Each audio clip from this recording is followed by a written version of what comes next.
Jadi malaikat itu punya lebaran. Kalau kita punya lebaran 2 dalam setahun, Idul Fitri dan Idul Adha, malaikat punya lebaran 2 juga, tapi malam, beda sama kita. Kalau kita siang, malam nisfu Sya'ban dan malam Lailatul Qadar. Ini nisfu Sya'ban ini adalah momentum yang sangat luar biasa. Nabi menghidupkannya, para sahabat menghidupkannya, para tabi'in, para awliya, para ulama menghidupkan malam nisfu Sya'ban. Jangan sampai terlewatkan dari kita. Ini kalau malam ini malam 10, berarti malam 5 malam lagi. Ini malam Kamis, malam Jumat, malam Sabtu, malam Minggu, malam Senin, malam Selasa. Atau sebagian kalender ada malam Rabu. Intinya ya kita hidupkan dua-dua. Memang hadisnya tidak begitu kuat, tapi banyak.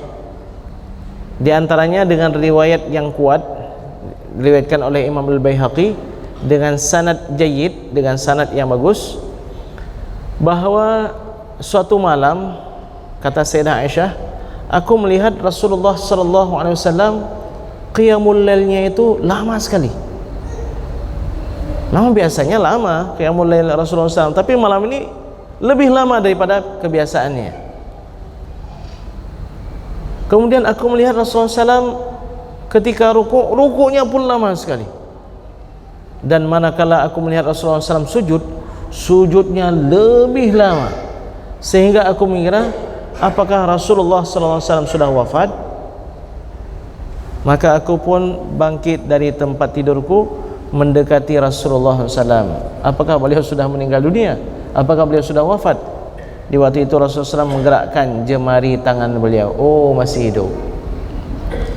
Lalu aku dengarkan apa yang dibaca oleh Rasulullah SAW, 5 kalimat dalam sujud beliau. 5 kalimat ini bagus kita baca dalam sujud kita, baik dalam salat tahajud atau dalam salat fardu atau salat yang lain. Hadis ini diriwayatkan oleh Imam Muslim dalam sahihnya, tidak disebutkan malam nisfu Sya'ban, tapi dalam hadis yang diriwayatkan oleh Imam Al-Baihaqi disebutkan ini salat yang dilakukan oleh Rasulullah SAW ini adalah salat di malam nisfu Sya'ban. Apa yang dibaca oleh Nabi? 5 kalimat. Allahumma a'udzu biridhaka min sakhatik. Ya Allah, aku berlindung dengan ridhamu dari kemurkaanmu. Wa bi mu'afatika min 'uqubatik. Aku berlindung dengan keselamatanmu dari hukumanmu. Wa a'udzu bika minka, dan aku berlindung kepadamu darimu. Apa maksudnya? Aku berlindung dengan sifat kesempurnaan dan kasih sayangmu dari sifat kemahakuasaanmu. Apa sifat maha kuasa Allah? Allah bisa murka, Allah bisa menimpakan azab dan seterusnya. Ini namanya sifat-sifat kemahakuasaan Allah. La uhsi thana'an 'alaik. Tidak mampu aku menghitung pujian untukmu ya Allah. Anta kama athnita 'ala nafsik. Engkau ya Allah sebagaimana engkau memuji dirimu sendiri. Itu yang dibaca dalam sujud. Allahumma a'udzu biridhaka min sakhatik wa bi mu'afatika min 'uqubatik wa a'udzu bika minka la uhsi thana'an 'alaika anta kama athnaita 'ala nafsik. Sayyidah Aisyah sekali dengar langsung apa? Ya, kita udah 2 kali nih. Sulit ya. Memang beda zamannya. Zaman orang menghafal dengan zaman orang rekam. Kalau sekalian mau nanti kita bisa share itu ya. Sudah saya siapkan juga tulisan-tulisannya. Selesai salat, Rasulullah SAW bertanya, wahai Aisyah, kenapa engkau? Apakah engkau mengira Rasulullah SAW menyia-nyiakan engkau? Tidak ya Rasulullah, saya takut, saya kira engkau itu sudah wafat. Wahai Aisyah, tahukah engkau ini malam nisfu Sya'ban? Pada malam ini Allah turun ke langit dunia dengan rahmatnya, lalu berseru, ala min mustaghfirin faghfirullah. Mana hamba-hambaku yang minta diampunkan dosanya, biar aku ampunkan. Mana hambaku yang mustarzik, minta rezeki, agar aku berikan rezeki kepadanya. Mana hamba-hambaku yang sedang ditimpa kemalangan, musibah, agar aku selamatkan dia. Begitu terus sampai terbit fajar. Ada riwayat lain begitu terus sampai tenggelam matahari besoknya. Masya Allah.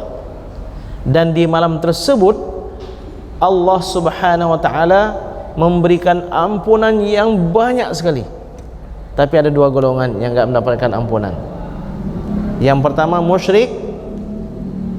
InsyaAllah mudah-mudahan kita enggak ada main-main sihir, jadikan jin atau jadikan kuburan sebagai sesembahan kita. InsyaAllah yang ini selamat. Tapi ada yang kedua ini yang sering bermasalah. Musyahin, orang yang ada permasalahan, permusuhan, kebencian, kedengkian, kedendaman dengan sesama saudaranya. Malam nisfu Sya'ban itu dinamakan dengan banyak nama. Memang kalau kita bicara tentang nisfu Sya'ban nggak habis-habis sama sekali. Kenapa? Para ulama mengarang kitab khusus tentang Sya'ban. Kitab khusus tentang Sya'ban. Kita bahas dalam beberapa menit saja. Dinamakan malam nisfu Sya'ban dengan Lailatus Sakki, cek. Allah bagi-bagikan cek. Maksudnya apa? Ketentuan takdir Allah Subhanahu wa ta'ala dalam satu tahun Allah tampakkan kepada malaikat di malam tersebut. Allah Maha tahu apa yang akan terjadi dan seterusnya, bahkan di sebelum Allah menciptakan langit dan bumi. Tapi Allah tampakkan kepada malaikat, baik malaikat yang memberikan rezeki, yang mengirim-ngirim rezeki, atau malaikat yang mencabut nyawa, itu di malam nisfu Sya'ban. Apa yang akan terjadi selama setahun tersebut. Kemudian malam nisfu Sya'ban dinamakan juga dengan Lailatul Barakah karena banyak sekali malaikat turun di malam itu. Bahkan ada juga yang mengatakan malam nisfu Sya'ban itu Lailatul Idil Malaikah, malam lebaran para malaikat. Jadi malaikat itu punya lebaran. Kalau kita punya lebaran dua dalam setahun, Idul Fitri dan Idul Adha, malaikat punya lebaran dua juga, tapi malam, beda sama kita. Kalau kita siang, malam nisfu Sya'ban dan malam Lailatul Qadar. Apa yang dilakukan oleh para malaikat? Kita di lebaran jalan sana jalan sini, malaikat di malam lebarannya turun ke bumi.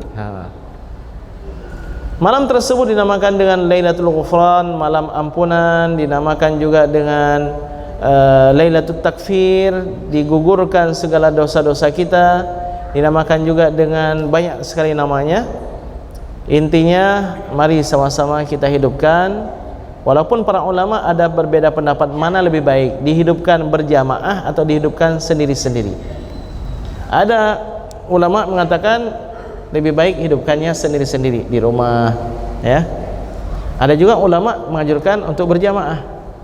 Kalau saya menyarankan dua-dua kita buat, ya. Pergi ke masjid, apakah baca Yasin atau surah sunat tasbih, lalu selepas itu pulang ke rumah kita punya program sendiri.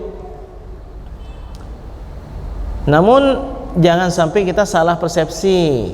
Kenapa baca Yasin? Ada hadisnya? Enggak ada hadisnya. Malam nisfu Sya'ban salat sunat tasbih, kenapa? Ada hadisnya? Enggak ada hadisnya. Jadi ini pilihan kita.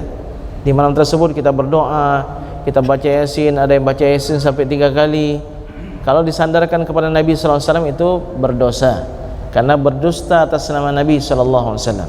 Tapi kalau seandainya kita memang niatnya untuk diri kita sendiri, bukan karena itu ada hadisnya, karena memang nggak ada hadisnya, ini kita lakukan sekedar pilihan kita. Daripada kosong ke kafe yang nggak ada aktivitas, bagus saya baca Yasin. Saya berdoa kepada Allah Subhanahu wa ta'ala, mudah-mudahan doa saya mustajab bi barakah surah Yasin. Baik, demikian saudara hadirin hadirat sekalian, di antara yang perlu untuk kita kaji